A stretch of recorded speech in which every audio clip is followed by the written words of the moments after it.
And we are the Coalition, loud and proud, outrage porn free, civilly disobedient media broadcasting live on the worldwide Coalition Radio Network. Well, at coalitionradionetwork.com, facebook.com/the Coalition Radio, and of course on the mighty Twitter at coalition_radio. Joining us tonight is a good friend of the show, a repeat offender. It's been a little bit of time, too long since she's been on, but Stephanie Meuse is well known to the province educational activism community, if you will. She is one of the founders and one of the lead provocateurs, if you will, of organizations that work aggressively to promote, provide, support, demand the creation of a safe space for education. What do I mean by that? Not the normal sort of soft language, but we're talking about, of course, about COVID-19. We're talking about the health issues that surround that, the confusion, the chaos that's often obscured by political agendas, all of that nonsense.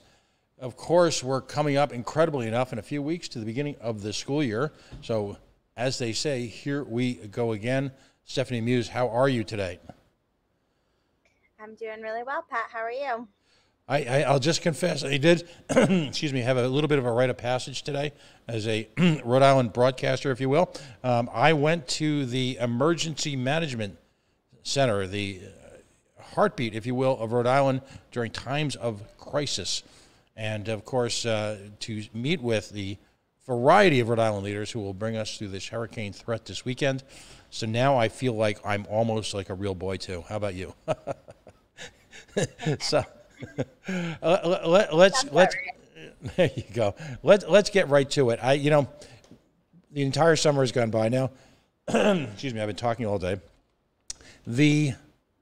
Early in the summer, the governor, Angelica Infante Green, and the entire coterie of wise men and women of Rhode Island had a press conference at one of the Providence downtown schools to talk about what that point in time was a pretty hazy interpretation of what would happen this fall.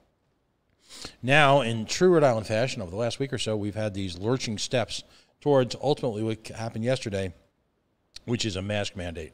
How do you feel about that as a teacher? You're now, you can be described as a veteran teacher. You've been a teacher for a couple of years. You teach at a school in Central Falls.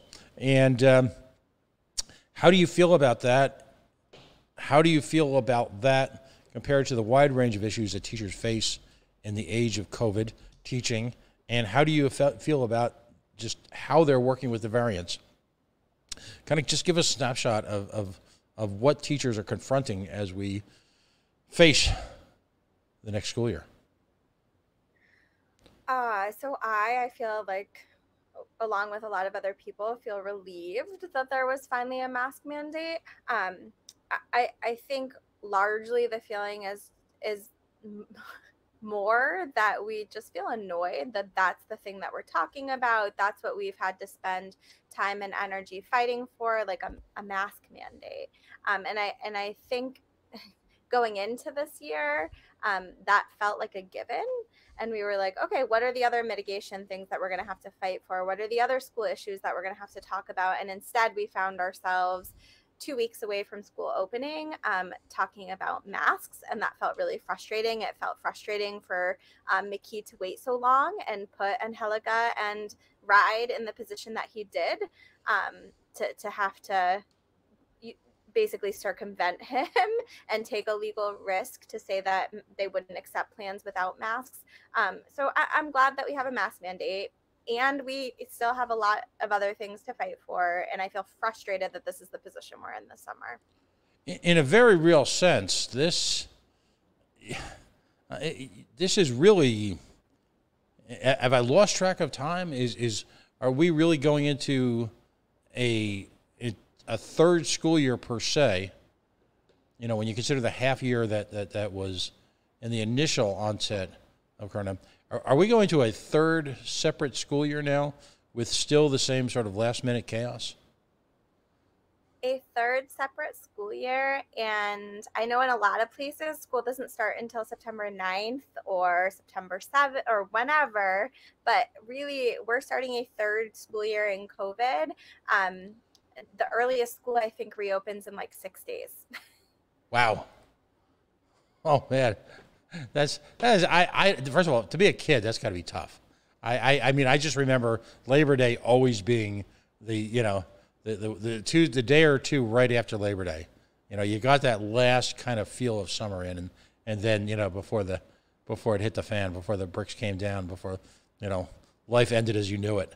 It's got to be tough on kids. Let's look at the whole picture. Last year, I think and I'm going to summarize this, and I want you to tell me where I'm right and where I'm wrong. If I can summarize last year, there was this huge public relations effort to promote the notion of pods, if you will, of students that were, and I dare I use the word segregation, but that they created these little mini communities within the schools for which students to be self-contained in, and use that as a matter of controlling, if you will, potential outbreaks. The last time we spoke, you were less than excited about how that had been conducted. There was also the question of a wide-ranging schools' capacities in terms of ventilation, in terms of air conditioning, in terms of, everything. Some schools were the haves, other schools were clearly the have-nots. Are you aware of any progress or any discussion during the summer, particularly since the state did run a surplus, and particularly since there's so much federal money flying around, was there any moves to make the schools safer? Or did this summer just get thrown out? Okay, so one of the things that we've been talking a lot about is what do we know that's happened? And the answer that we've landed on is not a lot. So the last concrete idea that we had of where schools were in terms of for instance, ventilation safety was when they did those walkthroughs we always joke whoever in Rhode Island's brother-in-law did a walkthrough of the schools and said that they were safe. But they told us what the ventilation was, and then allegedly there was all this money that went into some districts, and ventilation has been addressed, but it's not really clear what that means. So in some schools it really meant open windows, in other schools it meant that districts spent money and bought HEPA filters. So it's still really not clear where we stand on ventilation, other than that the state has assured us that it's done and taken care of. But yeah, that was one of the things that came out of last year. So do you have the sense that because a lot of us thought this was kind of over, that everybody just let their guard down, and now we're having a redux, rut-row moment? Yeah, I don't think anyone expected to be where we are now, right? I think everyone in the spring was talking about how excited they were that people who were vaccinated wouldn't have to wear masks in school, and wouldn't it be nice if all our high schoolers were vaccinated and they wouldn't have to mask. And now we're seeing numbers that are I was just looking at the COVID dashboard, right? And last summer when Governor Raimondo was schools are opening for in-person learning unless they're above 100 cases per 100,000 people. And we were like, what? That number's astronomical. And only 2 districts are above that threshold, Central Falls and Providence. So everywhere else can open for in-person learning. And now it's in the whole state, there's only 9 cities that are beneath that threshold, but everybody's opening for in-person learning. And it just feels like not only did we get comfortable thinking that things were getting better, but now things have gotten alarmingly worse, and we seem really reluctant to do anything about it, which is, I just don't think many of us expected to be here. Is that a concession, if you will, to the business environment, in your opinion? Probably, but maybe that's only my lack of understanding what else it could possibly be. I know that there's also been a lot of right, I feel both sides think that the other side is all scare tactics or misinterpreting data or fear mongering. But we were just looking the other night, the AAP came out really strong. The American Academy of Pediatrics, the Rhode Island group, came out and made a really strong statement recommending masks in schools. But also, which is great, right? That's great that they did that. But also then they talked about still the importance of in-person learning. And one of the things that they named as an effect of distance learning, it was like, you know, kids are more depressed, kids are more anxious, we saw more suicides, like all of things that, like, those make sense to me, and they're problems that we need to address, right? But then there were things like and eating disorders went up because kids were at home doing distance learning, and it was just like, how does that track?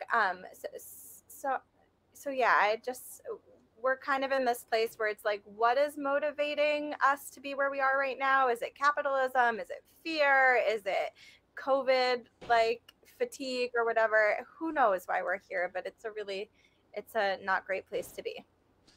I guess my singular frustration is someone who's routinely talks to both sides, if you will. I mean, I interviewed someone in front of the State House the other day who's running for governor, and he represents, and there were a few hundred medical workers there who were anti-mask mandate and in terms of work, and anti-COVID, anti-vaccination mandate. There's just appears to be this incredible disconnect between the two groups as to what. I mean, there has got to be a central truth somewhere, doesn't there? Why yes, haven't our leaders established that? Yes, and we've really been trying to organize about, like, okay, well, like, what are things that are gonna feel like we can get attraction with a lot of people, because there are things wrong with schools that are just like capital T truth that's wrong, that's happening this year. So one of the things that we've been organizing around recently is just that, you know, Angelica, anytime she has a press conference or there's a RIDE meeting, she's like, parents, you can find your school's back to school plan. All the information you need is on Back to School RI. And when you actually visit Back to School RI, there's like a link that says find your community's plan here, and there is not a single community plan or district plan that's been posted there yet. And as I said, school starts in 6 days, right? So that's like one of those things that, whether you believe in masks or don't believe in masks, you're pro-vaccine, you're an anti-vaxxer, like, that's messed up and needs, like, we can organize around that, right? Like, that can't be the way that we go into the school year. Do they not think you're going to look? I had one, and again, I constantly do back and forth. You get whiplash after a while. I had somebody send me a study that was allegedly pro-masking, because I've been on this hunt for, again, the central truth about masking, what masking works, what doesn't. Personally, I remain convinced that cloth masks are useless. On the other hand, there's a lot to be said for the surgical style masks. So, they sent me this link, and okay, great, let's read the study. And the study said it has no conclusions supporting whether or not masking works or not. Why would you send me that study? Do you think I'm not going to read it? I'm just going to, and is that a function of the new reality where everybody just reads a headline and then likes or shares based on the headline? How is it that we're... even worse. Yeah, go ahead, buddy. It's even worse when you read a study that, like, does have a conclusion, right? And then the answer is, well, that group's compromised. we can't trust their conclusion. So it's like, there's either no conclusion, or the conclusions that happen are from sources that we can't trust. Like, we can't trust the CDC, we can't trust the World Health, like, we just can't trust any, which is legitimate, right? Like, I believe in science. I still think that the CDC is doing some shady stuff recently. So, like, it just feels like we're constantly in this, like, what is true? And it leads, I feel like it's one of the major causes of why we're in this situation where it's like, what is the guidance for going back to school when we can't even all agree on what's safe? And I guess RIDE's approach is to just put no plan up and hope that appeases everyone. And probably if I based on my conversations with the head of RIDE, I had this feeling that I'd walk up to her and I'd say, well, there are no studies. She'd go, yeah, there are. And I'd look at it and no studies. And she'd say, yeah, they're there. See. And that's the problem is that no one believes anything about anybody, about anyone anymore. There are no truths. It's what you're winging it at that moment. And so we're just terribly compromised. I don't know that if we can even agree if it's raining out right now or not. Okay, but it is true, right? Like, I feel like one thing we can agree on is that parents as stakeholders, like both as taxpayers and as the parental figures in a child's life, deserve to know what their school's plan is, and in any Right. year, but especially this year, right? And that if we say that things are somewhere, then the state's job is to make sure that they're actually there. Mm-hmm. And like that to me is like, nope, we can look at the website, they're definitely not there, and that's a problem. And I don't think that we necessarily all agree on what to do about that. So one of the things that we've been saying, right, we've been trying to think a lot, like as a group, like what is our thing? Like it doesn't feel right to say that our thing is vaccine mandates. We're not all sure where we land about that, right? But like one Mm-hmm. thing that we can say is like schools are not ready to return in 6 days. We need to at least, and it sucks that we're in this position because it was no fun last year to go to school until July, trust me. But like we have to delay the start of school because we have only 9 districts that are in a place that was deemed safe last year, and there's no plans posted anywhere. How could we possibly go back in 6 days? Well, how is it possible? And I want to dive into one or two other issues, but how is it possible that we don't have a plan after a year and a half and it's 6 days to go before school, and we spend $1 bazillion on school administrators in this state? I had no idea. I wouldn't have thought to look up there. I'm call me a dope. I just sort of believe that they were. Go ahead. I'm sorry, buddy. The goalposts just keep moving, right? So she'll say the plans are there. The plans are clearly not there. And she's like, the guidance is there. And it's like, the guidance is there. And when you click on it at the top, it says, you know, revised whatever 2021, June 2021. And then you start scrolling down and you're like, this guidance is not revised. Like it still says that schools must have a distance learning component in their back to school plans. And actually what's being said now is schools can't have a distance learning component in their back to school plans. So it's like, were these really updated? Did you just put that date there and not think anyone would read it? So yeah, why did we have all summer? Why is this our 3rd year and we're still not prepared to go into school? I promise you that it's just as frustrating for teachers as it is for the people blaming teachers. Like we're also frustrated. Yes, we should be in a better place than we are. Now, one of the things that we've talked about on and off throughout the year, and we made it a stab at trying to share information about whether or not you had to test or not test, of course, is the RICAS testing. So my understanding is the RICAS testing did take place. From your experience, most parents had their children participate in it?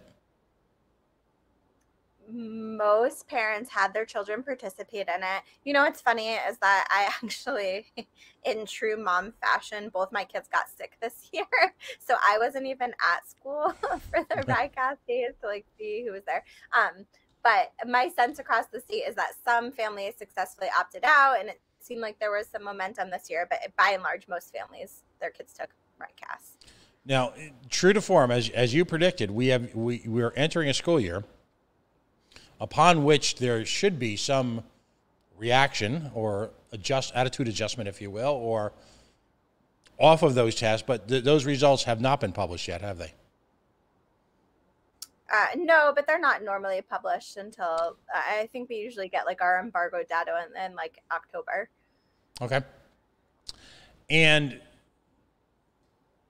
do you feel like they almost are at this point a self-fulfilling prophecy? If they're great, RIDE will then trumpet the fact of their greatness. If they're terrible, RIDE will just blame COVID? Or teachers. Okay, yeah. Yeah. Sorry, forgot. Yeah. Yes, that's what happens. That's what happens every year.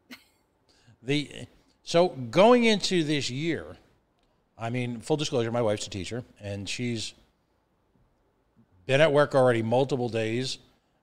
She's been working on her lesson planning. What type of year are you planning for with your kidlets? So, I mean, what is your anticipation right now of how you'll have to work and at what pace? So you hear people say, I'm back at work also. I've been, this is the beginning of my first full week back at school, no kids, just like professional development. Mm-hmm. So, which is funny because when I called Ride today to ask that they delay the school year, some of us got an attitude that was like, teachers just want a longer summer break. And I'm like, I'm at work right now. I'm on lunch break. But Oh, really? so Wait. I think, Really? They copped that attitude with you?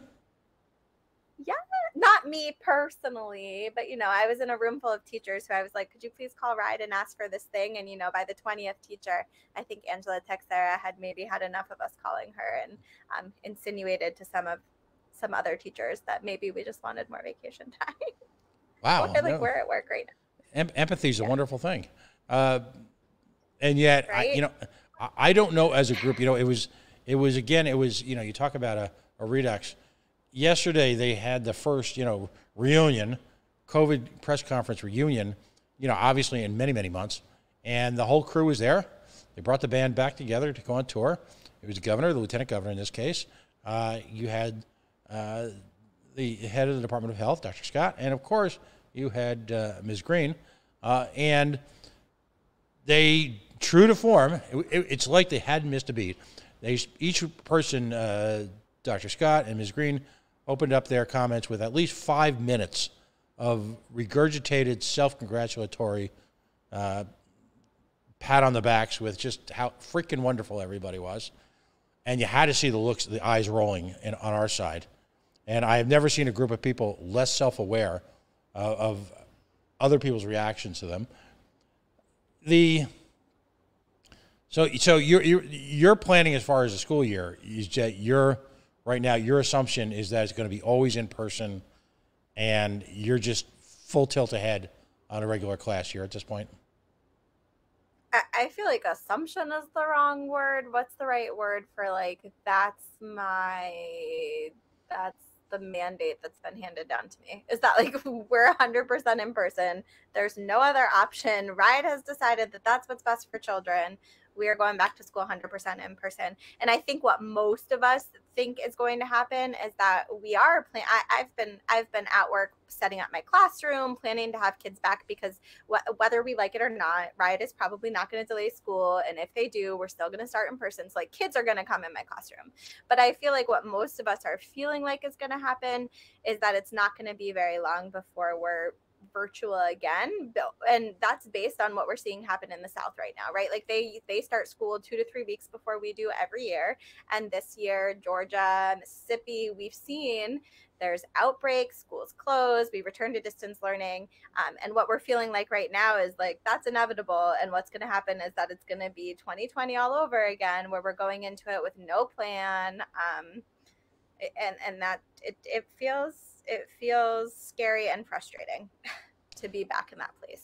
Are any of the physical features, whether it be the plexiglass, the pods, any of that, is that still in place? Is that still at least what publicly they're claiming the process is?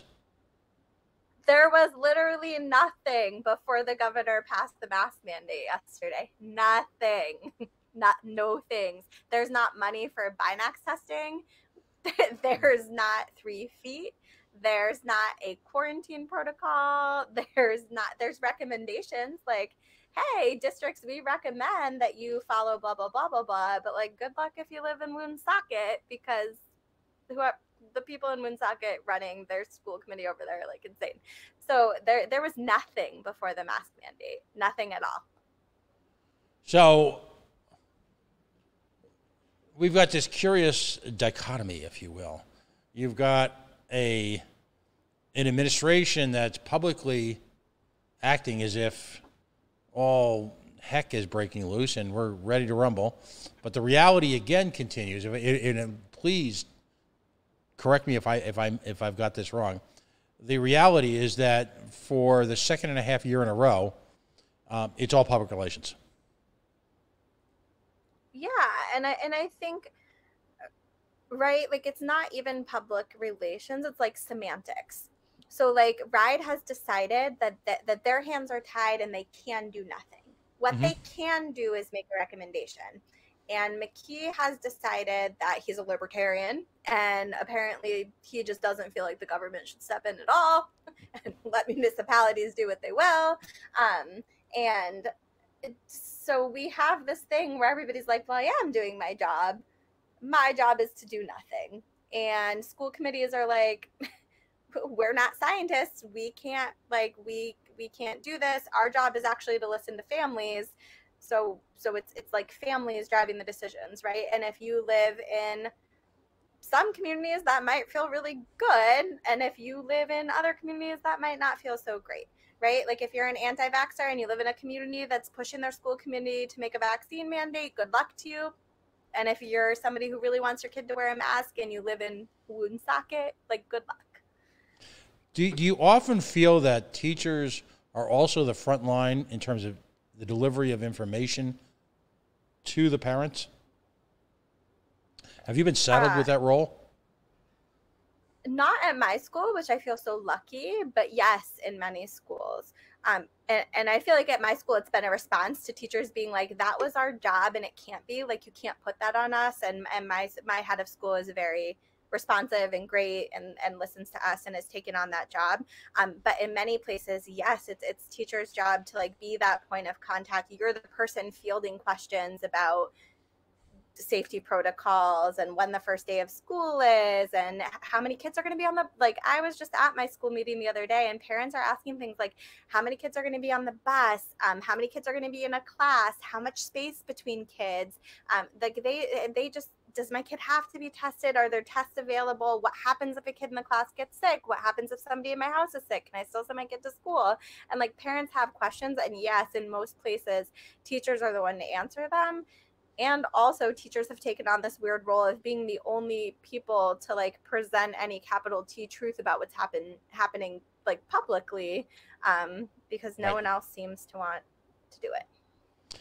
That's a stunning statement, and my experience is obviously supportive of you on that, because that's what I've seen everywhere.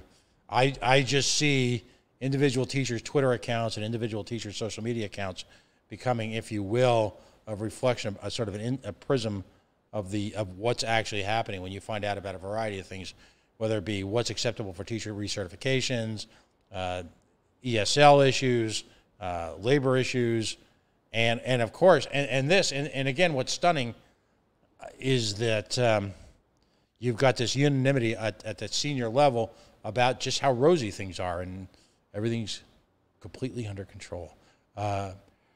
We're going to try to get together every couple of weeks now, aren't we? We talked about that briefly before the show. We'll make it put something more structured into place in next week or so. But I guess in summary, Counselor, you've got, remember that, I don't know if you were a Seinfeld fan, but you remember the Seinfeld show was a show about nothing. And it just strikes me from our conversations offline and tonight that Ride is effectively a show about nothing.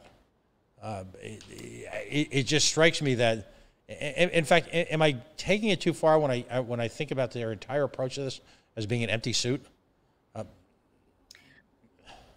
I want to just say I was so impressed with Ride the other night. I had no hope that they were going to do anything. And when they went against their legal counsel and said they weren't going to accept school plans that didn't have mask mandates because McKee refused to make a mask mandate, I thought that was really bold of Ride and was maybe the only action step I've seen them take in years. So I don't want to empty suit them the same week that they do that. But if you asked me last week, I would have said yes. All right. Well, like I said, tonight was sort of a quick catch-up. And as always, I'm grateful for your time. You've got so many commitments going on. Again, you're a full-time teacher. You're a parent. You're an activist. And again, I hope at some time in the next year or two, you'll consider also some sort of run for office. Because yours is a voice that needs to be heard. It's too much. There's too much going on of people speaking on behalf of other people, as opposed to, getting to the source. And when you talk about the media and journalism, it's always been about getting to the right source. And swimming through the murky seas of Rhode Island politics is an adventure, to say the least. let's stay in touch over the, I mean, we've got issues coming up again. When the testing results coming out, what type of curriculum are able to maintain under these conditions? And the most sentient issue is, of course, the personal safety of everyone involved. Last question: Do you feel safe in this environment? Not so much in your school, but speaking at the larger. Do teachers feel safe right now? I think yes, and I'm never. That's like, what's the capital T truth? I'm like, I feel safe. I feel worried for my 3-year-olds who are not vaccinated, right? And I feel worried the more breakthrough cases that happen. And I'm not sure if I feel safe because I have to feel safe in order to go back to school right now. Because my choices are to feel safe or to walk away. So maybe I'm just tricking myself into feeling safe. But I feel okay right now. I feel thankful to be vaccinated. I feel thankful to work at a school that has so many safety protocols in place when they're optional.